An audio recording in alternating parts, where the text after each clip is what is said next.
اور رزق کی ناقدری کا کیا نقصان ہے، اس بارے میں حضرت علی رضی اللہ تعالیٰ عنہ کی یہ حکایت ملاحظہ فرمائیے۔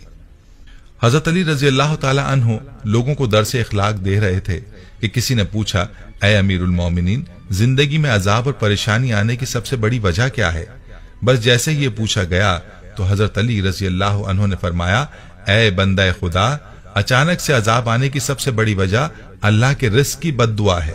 تو وہ شخص پوچھنے لگا، یا علی، رزق کی بد دعا وہ کیسے؟ تو حضرت علی رضی اللہ تعالی عنہ نے فرمایا کہ انسان جب بچے ہوئے کھانے کو زمین پر پھینک دیتا ہے اور وہ بچا ہوا رزق زمین پر کچلا جاتا ہے تو اس وقت وہ فریاد کرتا ہے کہ اے اللہ، تو نے مجھے انسان کے لیے خلق تو کیا ہے، لیکن انسان میری قدر سے ناواقف ہو کر مجھے کچلتے ہوئے جا رہے ہیں۔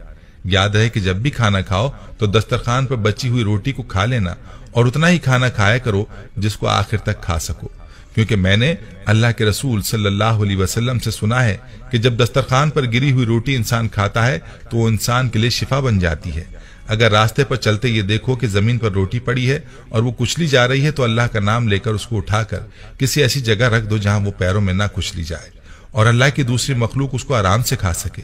اے شخص، اس عمل سے اللہ کا رزق تمہارے لیے دعا کرے گا، اور رزق کی دعا اللہ کبھی رد نہیں کرتا۔